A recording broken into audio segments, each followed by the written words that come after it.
Hello and welcome to High and Tight on GameTimeCT. I'm Scott Ericson, and we are joined, as always, by Pete Paguaga. Pete, how you doing? Good. We're in championship mode. We're in championship mode, and I heard that people were confusing us at the SEC tournament. Yes, and yelling hello at you. Yes, a lovely, awesome parent from Guilford came up to me, and he's like, "Oh, hello," and did like your intro. And I was like, "Oh, I'm not Scott." No, but it was great. Not me. Got a couple of people from the Guilford side. Were like, Yep. "Oh, we love the show." So that was really cool to hear. Like, to be honest, it really means a lot. Like, we put a lot of work absolutely. into this, and it's nice when we hear that people are listening. The home plate umpire of the SEC baseball finals was like, Pete, like I don't know his name. And he's like, you got to have an umpire on the show. And I'm like, all right, let's do it. We'll get an umpire on next year. Yeah. So that was kind of fun. That was kind of fun. It was cool. So yeah. So the conference tournaments are always fun. Again, officially exhibitions don't count for the state rankings, but kids play with a lot of passion there, and it's really important to the kids to win these tournaments. You can see it. Even kids like Ward, where I was, like, it means a ton to them to win the FCI for 3 years in a row. Even though some of those kids were on the state championship team last year, it's still very, very important to them. Yeah. It's cool, and you get to see it. And I mean, we're going to go through the conference winners in a little bit, but it was nice. The weather held, which was awesome, except for that one Wednesday that pushed. But nothing. Everything the Thursday. Yeah, nothing went past where it's going to affect Tuesdays, starters and stuff. So you got to see good matchups. You got to see good pitching matchups in these championship games, which was always important, because when games start to get moved late, closer to Tuesday, it's okay. Well, we're not going to go with our number one. We're going to go, maybe with our number three, because we need our number one on Tuesday. Because even though the brackets came out Friday afternoon, if you're a 2 seed or whatever, you can do simple math to know that you're playing this team in the first round. And we know how this works. The seeding is based on records, and any ties are broken with power points. So even if you're playing a 20 seed and they got a stud, like, you're going to save your one to play that stud in week one, in round one. So it was nice, though, that the weather held and we got to see some really good matchups in the finals. And I think that makes it better. When you don't see those top pitching matchups in the finals, it kind of takes away from it. Because, like, I'm not a coach, obviously, but, for me, important is winning a state title. Yeah. If I lose a conference championship, whatever, if I can turn around and win a state title, I'd be more happy with that. Fair enough. I still, especially in some of these conferences, that making that run is super important. I mean, you try to tell Guilford that wasn't important to them, and they have a great shot to win a state. But that obviously was so important for them. I'm not going to say it's not SEC. important, but if I asked Nick Marullo, what would you rather have, an SEC title or a state championship, he's going to tell me, well, he'd rather have a state championship. I agree. You have to say that.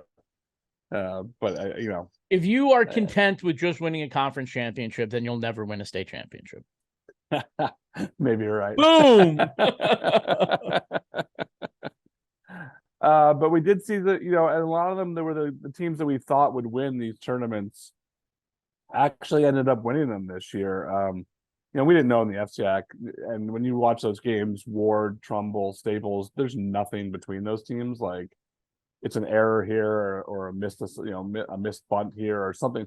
It's a very small margin between those teams. So one of the top three won. We had Ellington win. We had Old Lime still going, right? The ECC is still going. So we're recording Friday afternoon. Shoreline, CTC, and the CRAL are all champions, are to be determined.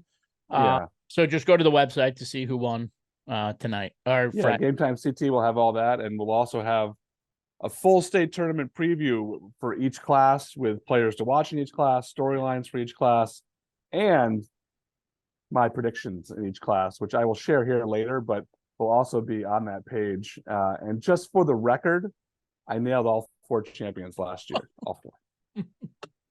So there's no way I can live up to it. So if I get all 4 wrong this year, You have better odds to get all 4 wrong. I have better odds to get all 4 wrong this year because this year is way more wide open in every class, and we'll get to it when we talk about each class. But last year, I was pretty sure about St. Paul. I was pretty sure about Barlow. I was pretty sure about Ward, and then Windsor also happened to make it, which was great. But I'm not super sure about any team this year, and I who the heck knows what's going to happen in this tournament? Yeah, it's going to be interesting. But like you said, the conferences are done. So the ECC saw and the ECC is Friday night. So yeah, that's what I was saying. That's what I was talking about. East Lyme. Yeah, East Lyme. So Ward won the FCAC for the 3rd year in a row. First team to do it in FCAC history. Woodland won the NVL over St. Paul 4-0. The NCCC Ellington took down Rockville. In 5 innings, they did the run rule, which I didn't know that. I don't know if every conference does run rules in the playoffs. I don't know about the conference tournament. It doesn't happen often. I know the states they don't do it. Yeah, obviously, states they don't do it. But Ellington was like Old Lyme too. They just dominated the NCCC this year, so for them to go win that tournament was sort of fitting. And then in the SEC, it was Guilford winning their first title since 2007. It was 10-7, wild game. Guilford went up real big, and Prep fought back, and then Guilford scored 3 more, and then Prep, I think, put 4 on the board in the 7th inning. Guilford made some bad errors in the 7th inning to let Prep back in, but weird ending to the game. Maybe this is why we should have an umpire on. So it was like a fisted ball that like popped up to the pitcher, like it was like a ground ball, it was a little thing, and the umpire initially foul ball, and then the pitcher picks it up, throws it to first, and then they confer and they're like, no, he's out, and it wasn't a foul ball. It was very confusing. It was a very delayed. You thought it hit his foot or something, or no? It's like, I don't know, to be honest, like, because it was like at his hands and it just went up, down. Either way, the game was over. It was a very delayed reaction celebration. But Guilford won. They were able to sneak out, and that's huge. We're going to talk about Guilford as we move forward. And then in the SWC, Barlow beat Brookfield 6-1 to win the championship. They were the 5 seed. It's a great coaching job by Matt Griffiths at Barlow. I mean, you lose a once-in-a-generation talent in Matt Scott, who graduated last year. They didn't win the SWC last year. And, they lose a talent like him, and they go on and they win a pretty even SWC across the board. So hats off to Coach Griffiths and the Falcons for winning that championship. First SWC title for the baseball program. And I was so surprised to hear that. You always think that Barlow's got a pretty steady program up there. They do, and they do have a really steady program up there. You think they're going to win a championship, but just like Wilton and Lacrosse was shocking that they hadn't won since '99. You forget sometimes that even though a team's really good and in the mix every year, that they don't win the championship. Yeah, and it's hard. Barlow not winning the SWC, I was very surprised by that. But our dude Mike Mornabayo had the story. Yeah, I mean, there's a lot of guys back on the team that won the state title last year. And some really good pitching, with the Nelson boys. So but they know how to win. They're doing great. They know how to win. I think they're on a prove everybody wrong kind of thing. They were able to rely on Matt last year, and even Will Scott was injured for parts of this season. But I think they're out to prove that, they can play and they can win without him. Which is they can do it. Awesome. And we will talk about them when we get to class M, but they can make a run there too. Yep. Don't be shocked. Don't be shocked.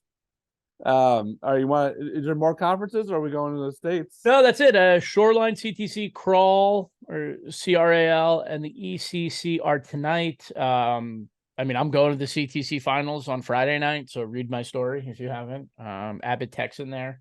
We had Yep. Coach Simone on earlier this year. They made a run, got to the finals. So let's see if they can win another one.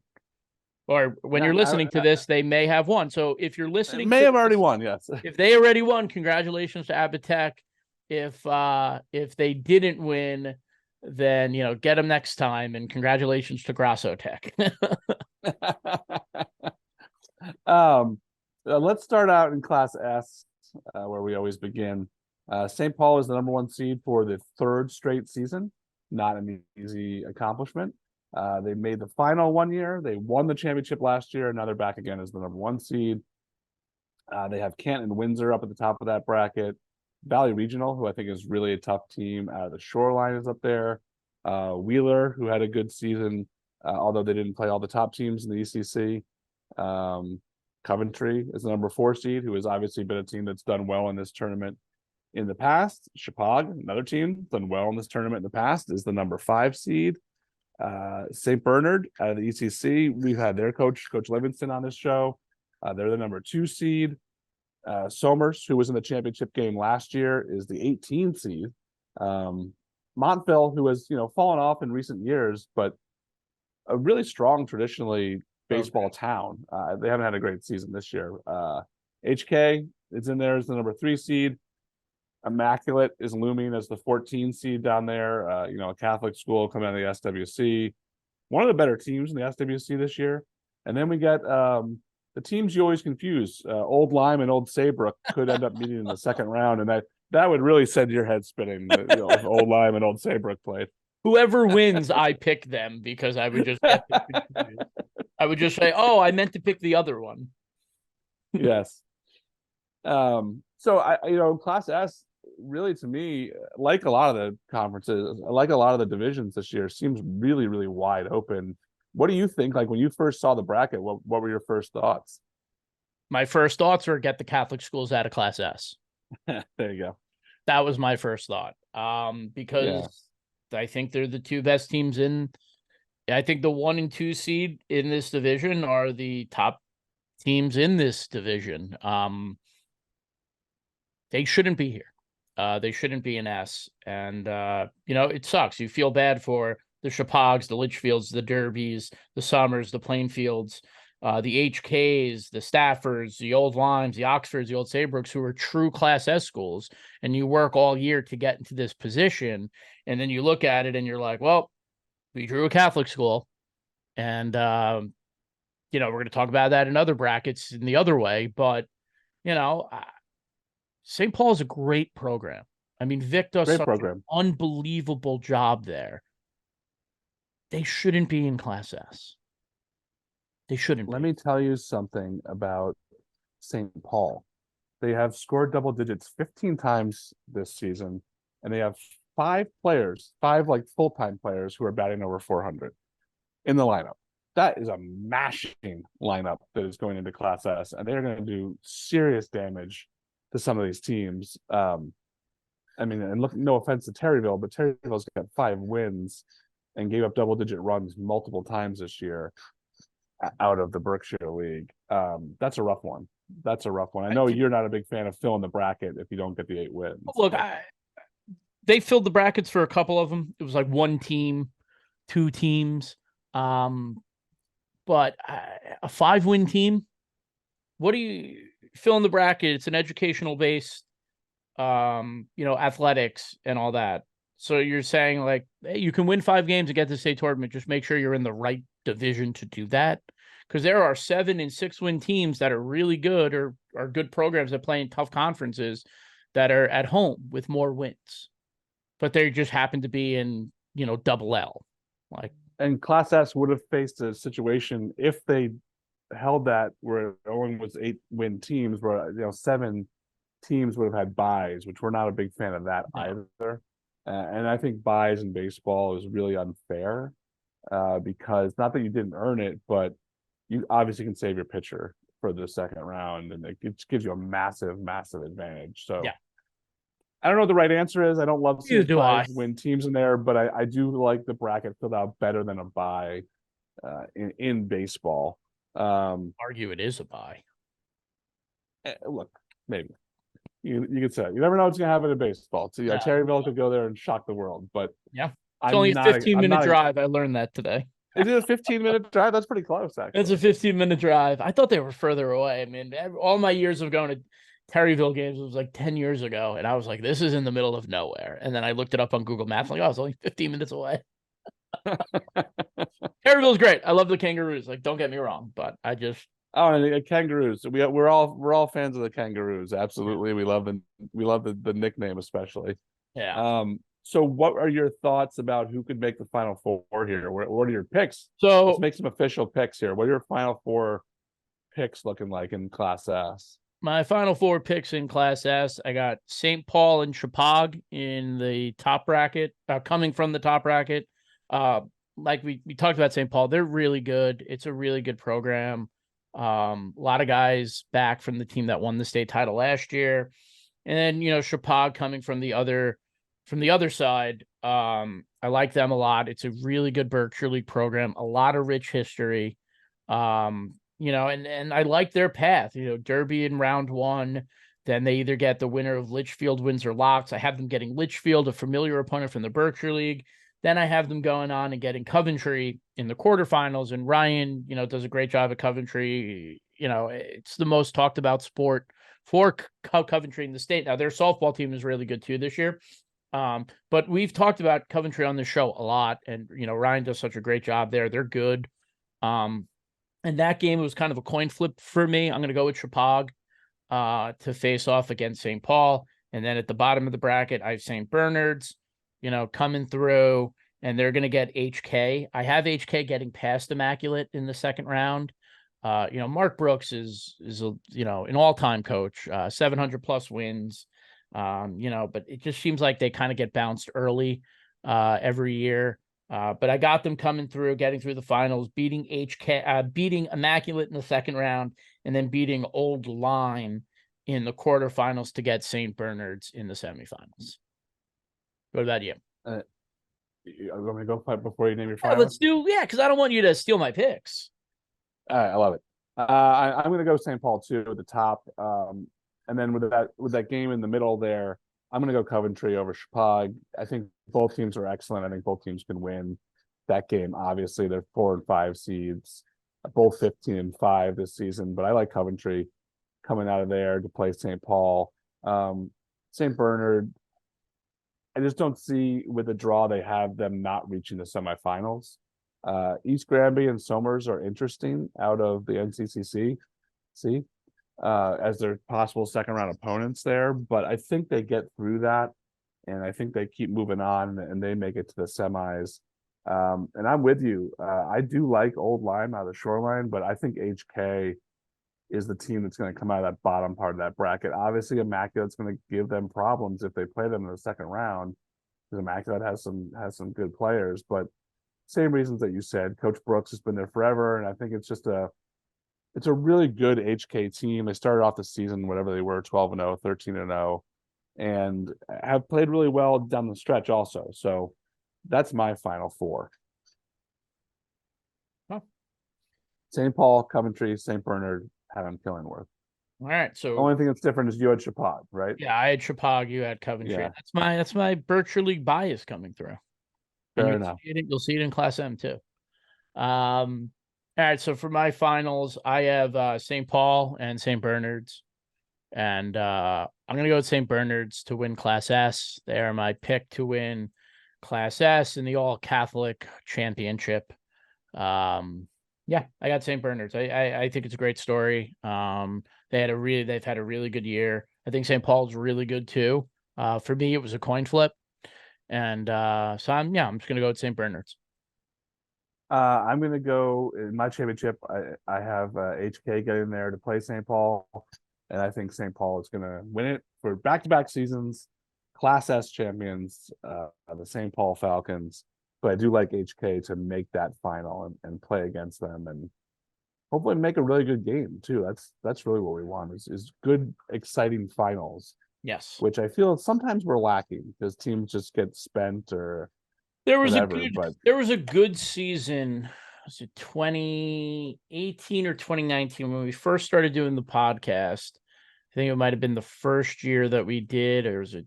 No, it wasn't 2018 because we had that blowout in Wethersfield and then Seymour. But yeah, it was 2019. 3-0, 1-0, 6-3, 3-0. Yeah, fantastic. Those It were was great. beautiful. Those were great games. Yeah, That's what we're looking for. Low scoring and lots of tension, lots of action yeah, and close games, keeping in it. close games. Oh yeah. That was, and then 2021 there were 4 shutout wins: 1-0, 3-0, 7-0, 8-0. So that was a and then fast. last year we had one of the biggest blowouts in the history of the tournament, so that was no good We either. did indeed. Speaking of Class M, where that happened, very interesting draw in Class M when you look at Woodland as the number 1 seed, who could end up facing in the quarterfinals the team they lost to in the championship, Barlow, who's the number 9 seed. Barlow would have to probably get through Weston, who's a conference opponent, and would play them tough in the second round. Woodland, I think, is good in the first round. They're either going to play Foreign or Goodwin Tech. New Fairfield could be interesting for them in the second round because New Fairfield's played teams really, really well, but I really want to see that quarterfinal. I want to see Barlow and Woodland play again, and maybe even get Michael Belcher back on the mound and get a little redemption there for that game. But we'll see. We're not there yet. Then we move down. Rocky Hill's the number 4 seed. Northwestern's number 5. You have Bacon Academy as a 21 seed playing out of the ECC. We mentioned earlier in the show Ellington, who's been just fantastic playing out of the NCCC C this year.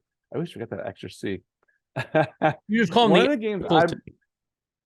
One of the games I'm really interested in, and I think it's the most interesting game in the first round. And there's 2 actually in Class M, and it's Waterford against O'Brien Tech, because O'Brien Tech has a pitcher that has thrown 3 no-hitters this year in Ryan Sheehy. Like, he is really, really good player, and I know Waterford is the blue blood, and Waterford is probably the better team here. But that's a very, very interesting matchup to me because of Sheehy and because of what he brings as an absolute ace on that O'Brien team. Then we move down. St. Joe's is the 7. And the other interesting game in the first round is number 23 Law against number 10 Holy Cross. I like Law a lot, not just in this game, but in this tournament. I think they're very dangerous because they have multiple pitchers that can pitch really well. Then you go down to Nanawag as a 3. Sheehan, who I know you always like and always does well in these tournaments, is a 19. And then we have Abbott Tech as a 6, who has to play Cromwell, which is a decent team out of the Shoreline.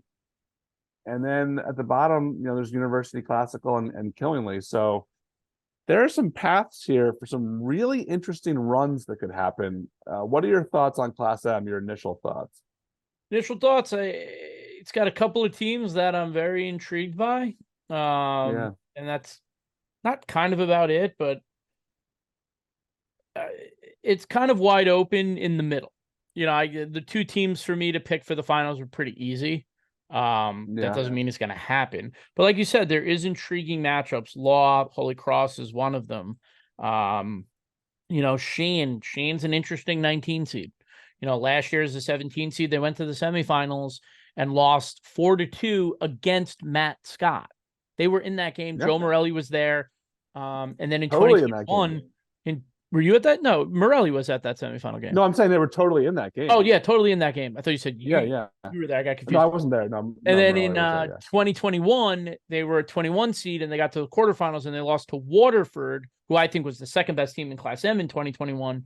They lost 4-2 before Waterford fell to East Catholic in the semifinals. So, Sheehan is always in that mix. Doesn't matter what seed they are. I mean, watch out when they're a top seed because that means that they're really good. But they're always in the mix. Barlow, you have that SWC kind of quadrant up at the top with Weston, Barlow, New Fairfield.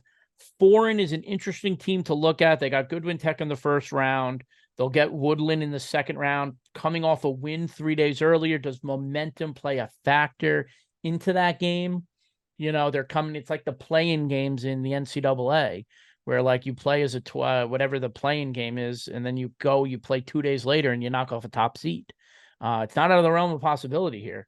And Ford played a tough schedule. Yeah. They had Guilford twice, they had Cheshire twice, they had Xavier, they had Hamden.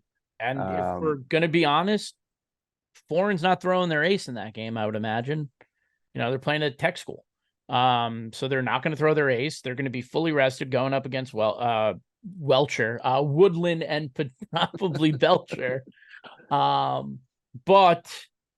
it's an interesting bracket for sure. There's a lot of different ways that this can go. A lot of NVL teams in this bracket, a lot of Berkshire League. Northwestern always in the mix. Went to the finals 2 years ago.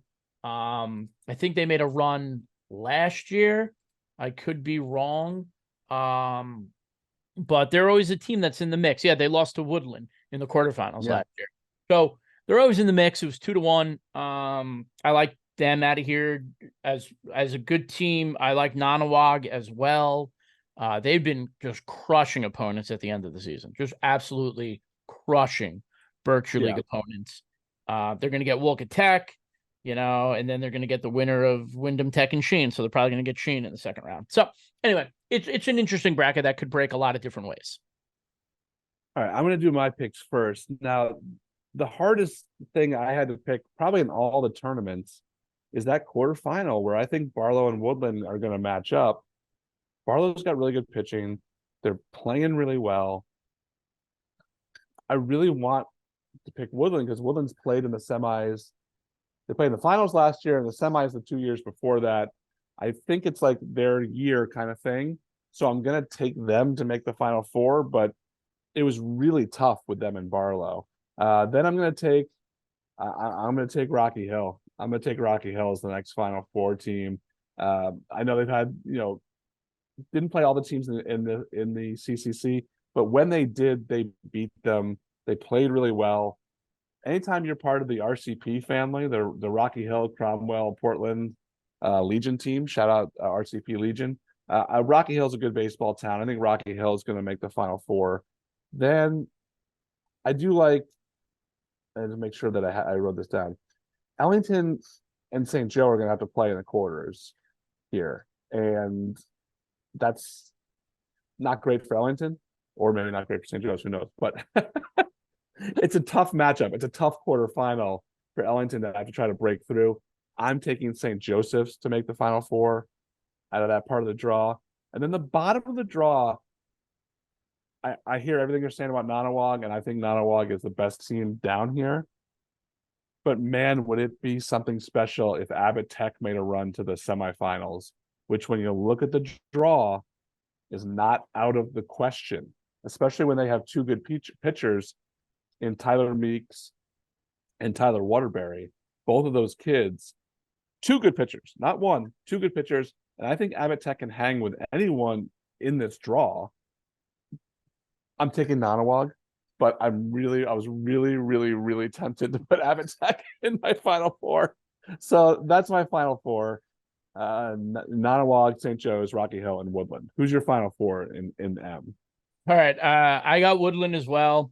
I got Woodland. I got Belcher pitching game 1 against Foreign. I think they take care of New Fairfield in the second round. And then it's Belcher's revenge in the quarterfinals against Barlow.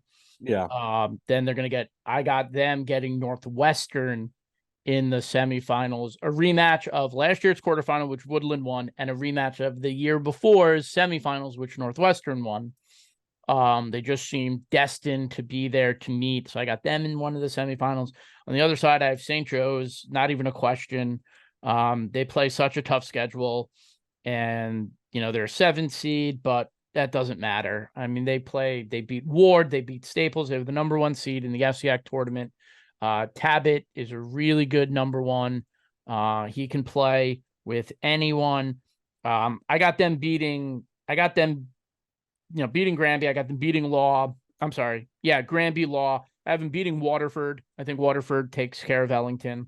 And I got St. Joe's beating Waterford to get to the semifinal. Then on the other side, I got Sheehan.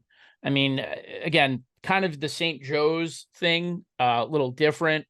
St. Joe's was the number 1 team in the FCAC. Sheehan didn't make the SECs, but they compete. Coach Lombardozzi does such a great job. He won a state title there as a player. He coached on the last state title team as an assistant coach. Since he's taken over, they've made deep runs to the playoffs.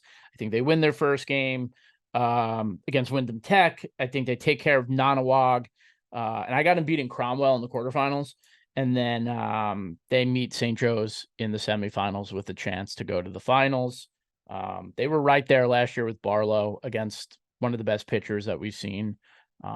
They can hang with anyone. They fight. So I got Sheehan. So we got 2 difference. We both got Woodland and St. Joe's. I got Northwestern. You got Rocky Hill. I got Sheehan. You got Nonawag. All right. So then my championship is St. Joe's and Woodland. And I think Woodland gets over the hump and wins that state championship. And everyone will be happy in Beacon Falls. Yeah, I got Woodland and St. Joe's as well. Now let's go back a little bit. Woodland and St. Joe's played this year. Yes, they did. Woodland won. Belcher pitched that game for Woodland. I imagine it will be the same probable starter for Woodland in the finals. And I think they do it again. I think Woodland wins the Class M championship. They break through. 2 great years, 2 great runs. And then we could watch Matt Belcher do it again next year. Or Michael Belcher. Michael Belcher. Yeah. We get to see him do it again next year as a senior. So we both got the same final, the same champion. Woodland, this is interesting. It's just, I can't, I'm not going to say it, but, whatever. Woodland wins the championship against St. Joe's. I would love to see St. Joe's in L or double L, but there, I said it. St. Joe's are really good. They're a really good team. Riley Jordan. Really good team. They're a really good team in any class is what we're saying. Yeah.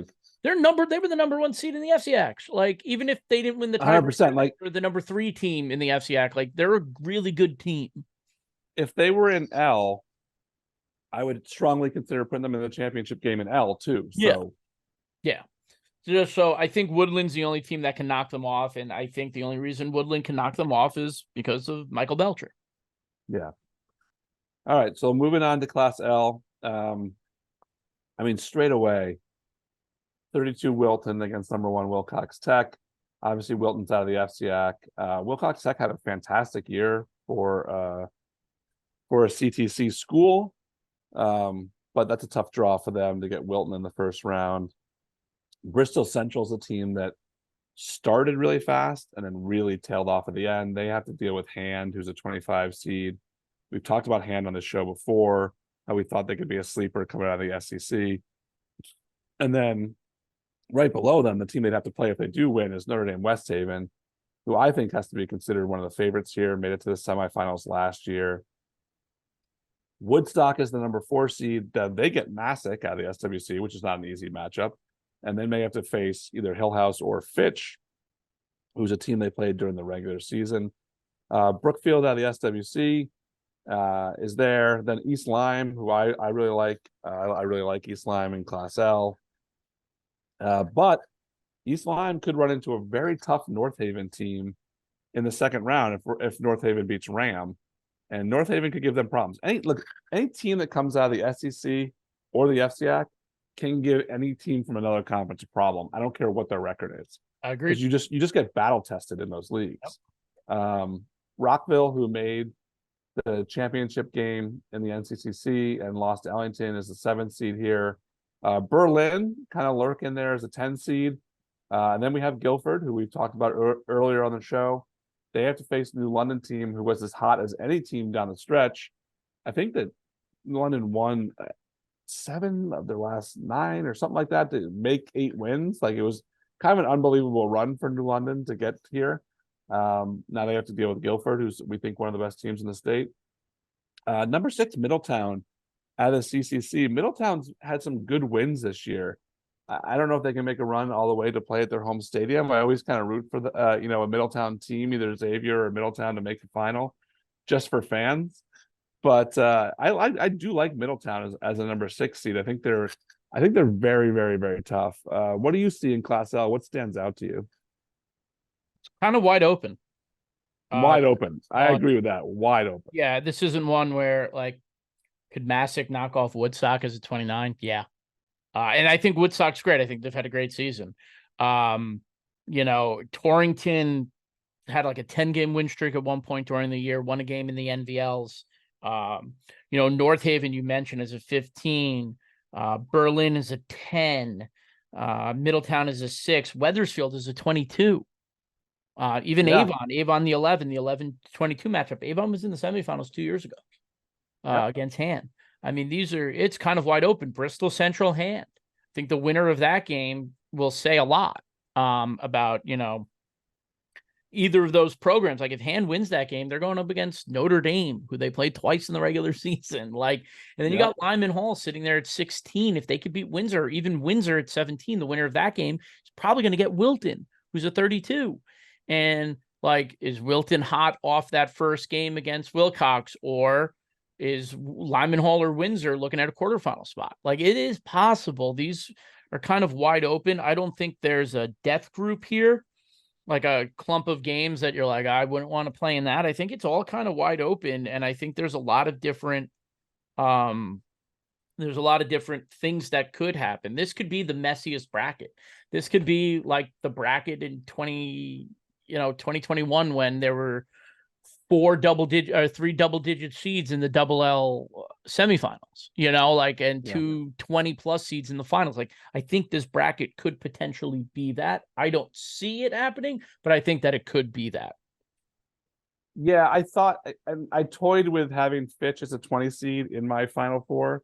I didn't do it, but I can see a path for it totally happening. This is, to me, the most wide open of all the brackets, and the most questions.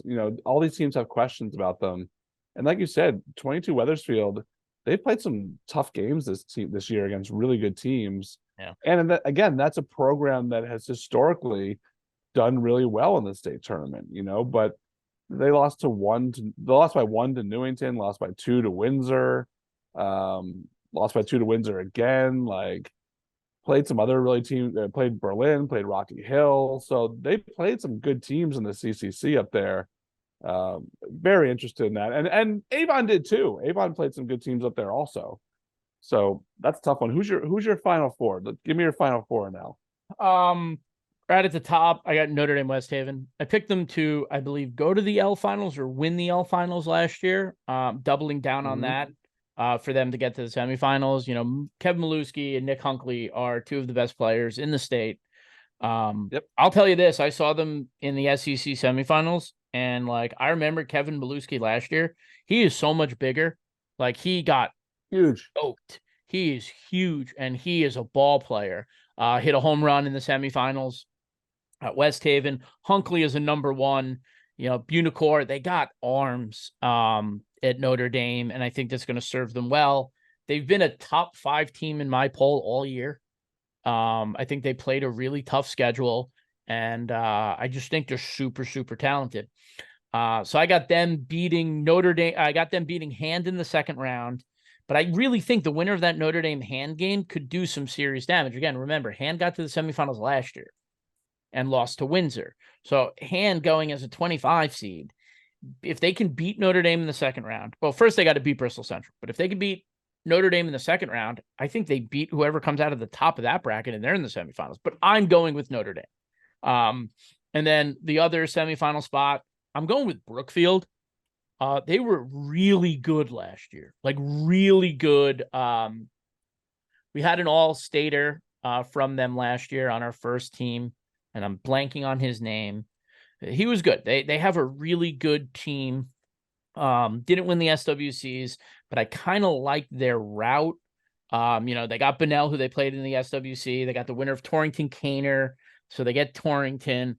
Then they'll go to the quarterfinals, and then I think they're getting either the winner of Woodstock and Fitch, and I think they'll beat them, and then I think they'll meet Notre Dame West Haven in the semis. Then at the bottom of the bracket, I have North Haven coming out of the top part of the bottom bracket. I love their route. Ram, I think, is a win. I think they beat East Lyme. The SCC is hard. It is a tough conference. The ECC, not as tough top to bottom. Not every game is like a fight for your life type game. And then I think they get Berlin in the quarterfinals. And Berlin is a team that we've seen in the finals a lot. Leo, coach, just got his 600th win. They could be riding high on that, but I think North Haven beats them to get to the semifinals. And then the last semifinal spot, my new favorite boys, the Grizzlies from Guilford. I got them in the semifinals. New London, strong end to the season, not as strong as what Guilford just did. I talked on this show. I had a Guilford parent tell me, they were very mad that I said that Guilford hadn't played anybody. And then he was like, "But you were right." But by the way, I was really totally upset right that you said that, but you were right. But you know what they did? They came out, they beat a machine program in the first round of the SECs. They beat Xavier, and then they beat Fairfield Prep. And when we get to the double L bracket and you hear my picks, you'll understand why I think that those are extremely impressive wins by Guilford. And we haven't talked about this kid at all this year on the show. And it has to be the SEC Player of the Year, Lucas. I'm not even going to Desheffi. I don't know. Desheffi. Whatever. He's awesome. I'm letting you handle that one. Dude, I saw him and I'm like, oh, he's just, the SEC Player of the Year sophomore. I went to go watch him get the plaque and I was like, this is a man. He got on base 4 times. He was 3 for 3. He had the first 2 RBIs of the game. He had 2 doubles. He walked in his last at bat, came in, maybe didn't have the juice that he normally has on the mound, but he played great shortstop. I mean, this kid is a player. And so Coach Murillo sent me his stats 2 days ago because I was working on the state previews, and he resent them last night. And his ERA went from 0 to he gave up a run. So he actually had somewhat of an ERA, but his batting average went from like 470 to over 500. Yeah, because of the SEC the SEC semis and championship game. So this kid is legit. He's a dude. Real good. I can't remember the last time an SEC Player of the Year was a sophomore. I don't remember ever. I don't ever remember a sophomore winning the SEC Player of the Year. It may have happened at some point. Yeah, it definitely popped. And look, we asked Joe Morelli, Mr. SEC, today, and he didn't remember either. So yeah, we'll have to tap into some other sources, but I don't recall that happening. Yeah, so I got Guilford in the semis. I'm all about it. If you follow me on Twitter, give Nick Marullo all the coaches awards. What he's been able to do has been incredible. It was a really rough first year there, taking over a program that was a good program, and they had some down years. And I texted you during the game, and I was like, "It's 7-0. It's 10-3," and I was like, "They play sound baseball. They play sound. They don't make mistakes. They made a couple in the 7th inning against Fairfield Prep. They're not immune, but they played sound baseball, and I think that's a big credit to Nick. He's a Shady Rays guy. He was wearing his Shady Rays. I'm a Shady Rays guy, so I'm with him there. So I'm going to rep my Shady Rays for the rest of Class L. But Guilford's my last team in the Final Four. All right. We differ on 2. I like Notre Dame West Haven, and I like Guilford also. I do like Woodstock Academy coming out of that, the top middle part of that bracket. And I've been a fan of them all year. I've been voting them in my top 10 all year, but East Lyme is a team that I think is really good.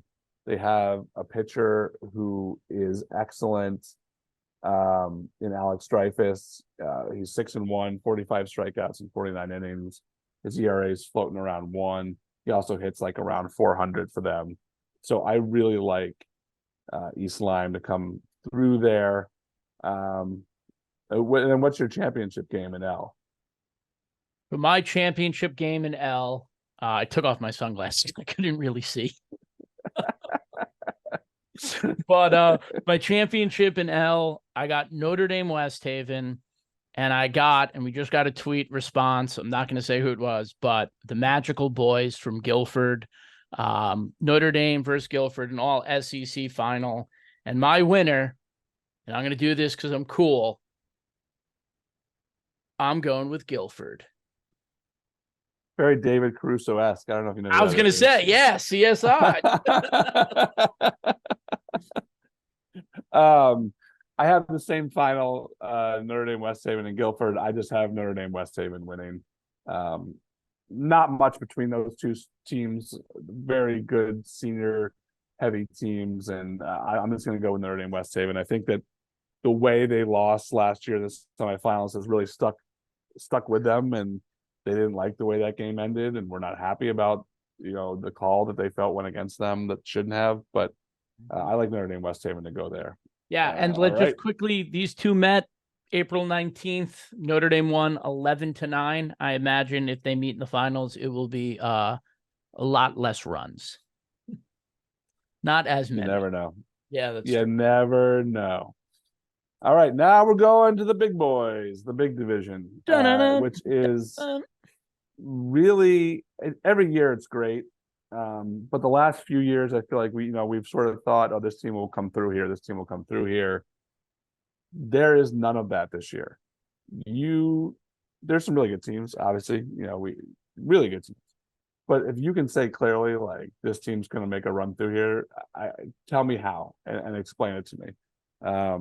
We start at the top. Newington's the #1 seed. They're going to get a stiff test in the second round from either Danbury or Cheshire, who are both quality teams. We have Fairfield Prep as the 8th seed. They have a tough first round game against New Canaan, who has given every team in the FCI a pretty good run. They didn't win all those games, but they gave them a run. Then there's Maloney, #9, which could set up a Maloney Prep second round game. We talked about Ward and how tough their draw is. They get Simsbury in the first round. They get the winner of Conard and Amity, possibly in the second round. And then at the bottom of their little pod there is Trumbull, Southington, and Glastonbury, who I've always liked. I really like Glastonbury. That is probably the toughest road to a semifinal that any team has, is that little pot of teams. When you talk about Glastonbury, Southington, Trumbull, Conard, Amity, and Ward, all having to battle it out in those games there. You slide down, Naugatuck's the 2. They get an SEC opponent in West Haven, who's really tough in the first round. And then if they win, they get the winner of Enfield and Norwalk, who, again, would be very, very tough. And Norwalk could definitely make some noise in this tournament as the 18th seed. I think we've seen them do that before. Then Xavier is the 7. They have to face Darien out of the FCIAC. Very interesting matchup in the first round. West Hill has to travel up to Manchester. If Kyle Kipp pitches, which I don't know. I mean, he just pitched the FCIAC championship game. I would think he'd be ready to roll by Tuesday, but you never know. Manchester's tough. Then you have Staples as the #3 seed. They would face in the second round, if they get through Farmington, either Newtown or Richfield. Challenging games there. #6, South Windsor's a team that we didn't really give a lot of love to this year, but I know people from the CCC have been telling us all year, like, don't sleep on South Windsor. South Windsor's not too bad. They're going to have a tough matchup because Stanford's got a decent pitcher in Kilatides, who they might have to deal with in the first round, and Stanford could pull the upset there because they have a good pitcher. But I have heard very good things about South Windsor. And then Hamden and Ludlow, an SEC FCIAC matchup, which we always love. Man, what do you make of the double L brackets when you take a look at this? In 2019, in 2018, we picked this and we were pretty spot on. I think it was Fairfield Prep, Ridgefield, Amity, and Cheshire. I don't think either of us had Cheshire, and Cheshire won the whole thing. 2019, we were pretty spot on, with Staples winning the whole thing. 2021, I burned my double L predictions after the first round. In 2021, last year, I think we knew Ward was the best team, and they proved us right. This year feels a lot like a 2021 burn, rip up your predictions, because I think anything can happen in this. Yeah. You're looking at Southington as a 12. Southington's a really good team. And then, like you said, Glastonbury's a really good team too. They're 21. And they're playing each other in the first round, right? Yeah. New Canaan's a strong team, not like super strong, but they got good players. They got Fairfield Prep. Fairfield Prep has struggled to get out of the second round since 2018. Right? That Danbury Cheshire, very intriguing matchup. Newington, congratulations, you're the 1 seed. You get Cheshire or Danbury, depending on if you win your first round game against Kennedy. Like congratulations for being the 1 seed. This is what you get. Darien has shown that they like to kind of ruffle feathers a little bit. I remember, was it 2021 when they snuck into the playoffs or whatever while they were playing they didn't know if they were in the playoffs yet. Then they won 2 games in the FCX. And it was like, they might not even get into the state tournament. They sneak into the state tournament. They got to like the FCX semifinals. It was like a weird thing. Matt, Coach Scott does a great job there. Newtown Ridgefield is super intriguing. You mentioned Stanford, South Windsor, and then Hamden Ludlow. I mean, God, Hamden, I feel like gets like the worst draws of all time in Double L. Like every year, you're like, I like Hamden in this one, but they get like an FCAC team. And you're like, well, I guess anything can happen. Right? They lost to McMahon in 2021. McMahon ended up going to the semifinals. So it's just kind of like this wide open bracket. But then when you really look at it, when you really, really, really look at it, there are top teams in this bracket. And if they play their best, they're going to get there. And like you look at that in the quad of death, Ward, Amity, Trumbull, Southington. If all goes according to plan in the first round, you have Ward, Amity, Trumbull, and Southington, right? Southington was the top 5 team at one point. Amity was in the top 10 poll at one point. Ward has been in the top 5 all year, and Trumbull's been in the top 3 the last second half of the year of our poll. All 4 of those teams facing off in the second round. We're going to wipe out, 2 of the top teams in the state are going to be gone before we get to the quarterfinals. And all that, and that second round will be teams that were in the semifinals of Double L last year, if it goes that way. Yeah, not all of them, but Ward, Trumbull, Southington. I mean, like that's crazy. Yeah, it's going to be wild, and whoever comes out of that, group of death has an easy road, I think, to the finals, and not easy in a sense of the teams that they're going to play are easy, but like if you can get through that, you can get through anything. Yeah. The final 4 picks, I don't know. They could get blown up. They could get totally blown up. But especially my first pick because of the history of it. And I've picked this team before and I've been burned by them before. And here's my issue with them here. If Danbury beats Cheshire, and let's say Ditcher pitches that game, then if Danbury can get by Newington, then Prep, who if they have to get by New Canaan and Maloney, if Prep ends up in that quarterfinal and they're facing Danbury and Ditchler again, that's where he beat Xavier last year to get Danbury into the semifinals. That's a tough draw up there. But I'm gonna believe in them one more time, and they might burn me again. But I'm taking Prep to come out of the top of that bracket and make the semis. I just really like Ward. I voted Ward 1 last week. I've been voting them in my top 5 all season. I like Trumbull too, obviously.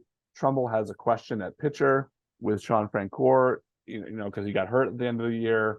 That does leave some question marks there. The winner of Southington Glastonbury, I think, could be a Final 4 team as well. But I'm going to move Ward along, and I'm going to make a semifinal of Ward against Prep, which I think will just set people off in Fairfield. So I really want to do that. The middle of the bracket here, I like Xavier. I see the path for Norwalk to get there too, but I like Xavier to come through there.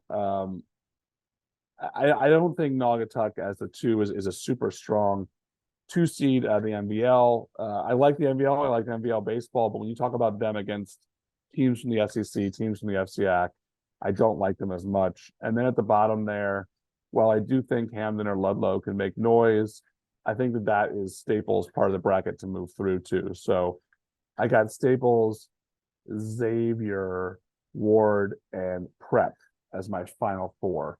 What do you got as your final 4 in Double L? I have the same 4.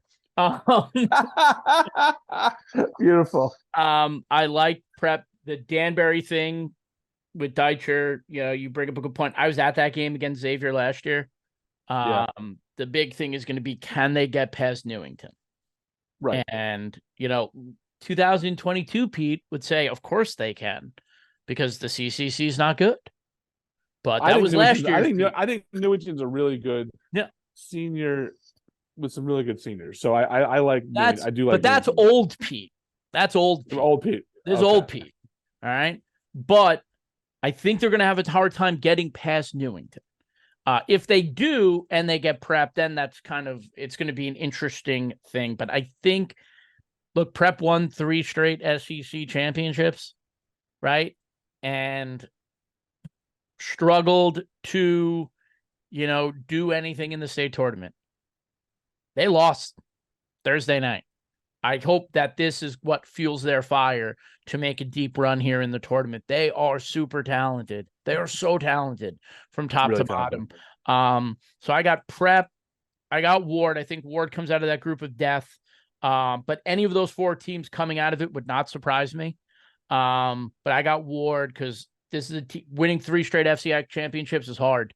Okay, they went to the quarterfinals 2 years ago, and then they won the whole thing last year. A lot of those guys are back. Polly, Galvin, my guy, Garrett Larson, Eustace. I mean, Stiletto, Will in center field is having a phenomenal season. Season. And he's great at sending in box scores every game for Fairfield Ward. Was it Garrett Larson told me, he's like, Will Stiletto needs to be on your all-state team. And I said, well, we got to look at the numbers, but he's first team all-state for sending in boxes.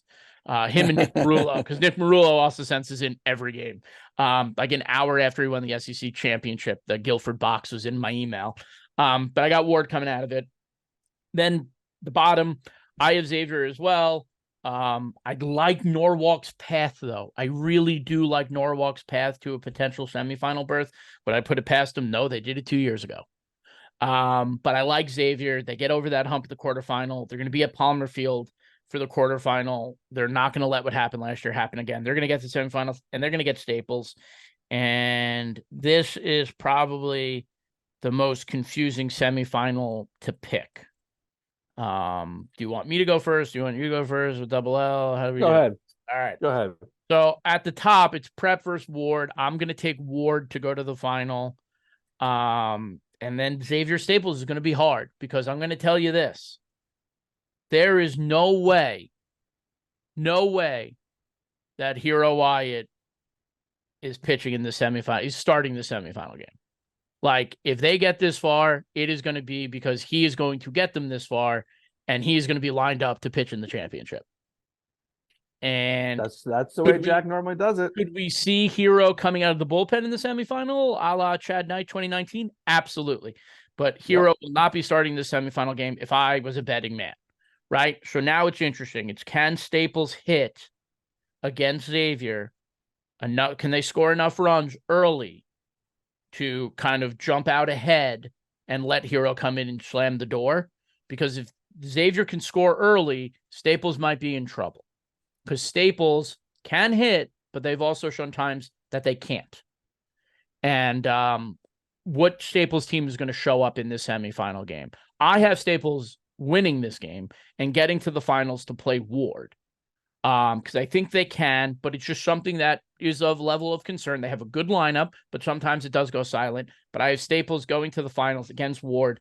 When I went over to Ward a couple of weeks ago, I was talking to Griffin Polly. And this was before the conference seating was out. And I was like, Ward Staples FCX final would be pretty sick. And he's like, yeah. And I said, what about Ward Staples FCX finals and Double L finals? And Griffin Polly was like, I would sign up for that. Yeah, I guess he would sign up for that. Yeah. Yeah, me too, Griffin. I will sign up for that as well. I got Ward and Staples in the finals. I changed it almost as I was almost changing it as you were saying it. Because I've seen Staples a couple times this year, and the problem, I've seen them lose twice because they made errors in the field essentially, and they didn't hit enough, like you said. Like in those games that I saw, it was errors and not hitting enough. the pitching's obviously fantastic. Like even beyond Hero Wyatt, when you talk about all the kids that they have lined up behind him, the depth of that pitching is so good. I really like Fairfield Prep's lineup. So I have Staples playing Fairfield Prep in the championship game. And I think I really wanted to pick Prep, but I think if you get to that championship, that Hero's pitching. And if Hero's pitching, Hero's going to win the championship. And he's going to follow Matt Scott, Frankie Mazzucato, and Chad Knight as winning state championships and then winning our MVP of the GameTimeCT All-State team. That's my prediction. So I'll take Staples over Prep. It's a good prediction. I got Ward getting back to the finals, like I said, against Staples. It's hard to win conference titles and then state titles. And it's even harder to do it twice in a row. And for that, that is one of the reasons, not the only reason. But I am going to I'm going to go with Staples. If Hero Wyatt is on the mound in the state finals, no one in their right mind is going to pick against Staples. He is hands down the best player in this state. He is hands down the best pitcher in this state, CIAC and prep school. He is the best. And when he has the ball in his hands, it's going to be for 100 and whatever pitches he needs to get through that championship game. He is a baller, and he is unbelievable on the mound. And if Staples can get to the finals, there's no doubt in my mind, you can clip this. If Staples gets to the finals and Hero Wyatt is pitching, there's no doubt in my mind that they will win a state title. I agree. And I don't think there's anyone particularly close to him this year in terms of being the best player in the state. He's been so dominant pitching. He also hit really well. Yeah, I know he's probably not going to hit after he leaves high school, but he's hit pretty well too. But when you throw in the mid 90s, which he legitimately throws in the mid 90s in games, consistently, not in a batting cage in February when you're running up and throwing the ball from the pitching mound in a game, he is throwing mid, even touching upper 90s. And his slider is the nastiest slider I've ever seen in high school. I don't know how anyone is supposed to hit it. The only chance you have with Hero is to sit on a fastball, guess fastball, and try to get your back going fast enough to hit it. That's your opportunity. Because you're not touching that slider. You're not touching it. So if he's on the mound, I agree with you 100% that he's going to win this thing for Staples. Now, could Staples get knocked out earlier in the tournament for all the reasons that we said? Yes. Yes. It's not a vintage Staples team, but I think they're excellent, and I think their pitching is better than anyone else's. Yeah. Hands down. And I think Ward is second in that category. Yeah. I just hope if Staples does get to the finals, we see a really clever sign from their opponent, like in 2019 when they played Southington, and one of the Southington fans had a sign that said Duke is a basketball school. One of the all-time funniest signs I'd ever seen. Like, it was like smack talk, but also really clever and like funny. Like, you know, if someone had a sign that was like USC is a football school, that'd be really funny. But I think Double L. I mean, look, let's be honest here. We're probably going to be wrong on the good majority. Yeah, totally. I think I have mine all written. I have mine all like written 2021 is like probably what is going to happen here. Yeah, is that like we like those top teams a lot, but this could be a 2021 situation where we're looking at all double-digit seeds in the Final Four. It's going to be wild. It is. I mean, you talked about West Hill. Like, if they can win that first game and then they get Xavier, if they can beat Xavier, they Kip in the quarterfinals. Look, Eric Osterhaus, who didn't pitch great all season, pitched really well in the FCX semifinals to get them to the championship game. If he's on and that he's a legit number 2, and he's like what we thought he was going to be at the beginning of the season, yeah, watch out for West. Yeah, because like if he goes against Manchester and beats Manchester, and then Kip has round 2 against Xavier, they're in the quarterfinals. And I know that final was 6-1. It was 6-1 Ward. Ward scored 4 runs in the bottom of the 6th. Yeah. And the game got a little out of hand. West Hill was right there, toe to toe with them the entire time. There's like 3 plays that I'm not going to talk about here, but there's 3 plays that happened that completely changed the game. Otherwise, West Hill is potentially winning that game and winning the FCX championship. Yep. Anyway, it's baseball. It's going to be so fun. Let's just hope that there's no rain and that we get all our games in on time and everyone has fun. I'm really looking forward to these games. I cannot wait for Tuesday for the games to start, for the scores to start rolling in. I can't wait to be at semifinals, and obviously neither of us can wait to be at Palmer Field, which is one of our favorite things to do all year, if not our favorite thing. It's my favorite. It's my favorite too. I love Mohegan, but man, I love Palmer Field. I love Mohegan. I just love baseball so much. I love Mohegan for like a game, and then I'm like, there are 9 more. There are like, too many. I don't love it anymore. Games. Yeah, like I don't love it that much up there, but I do love Mohegan's fantastic, and obviously the crown jewel of what they do. But for you and me, and if you're a baseball fan, Palmer's the place to be, and those 2 days are just fantastic if you're a high school baseball fan. So look, go out and see these games. Check out all the coverage that we're going to have on GameTimeCT. Not only are we going to have the previews of every class, but we're going to have full scoreboards up there. So you don't need to go anywhere else except GameTimeCT. You can find all the information on every game, every night, and we're going to have those scoreboards updated as soon as the games end.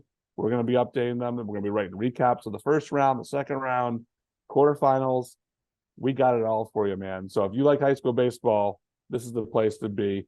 And we'll be back next week with a quarterfinal preview, or no, we'll be it'll be a semifinal preview, right? Or we'll figure it out. Yeah, we'll figure it out. Maybe we come back after the second round or something for a quick little turnaround, or maybe I just jump on and go over it quickly. I don't know. We'll figure it out. We will figure it out.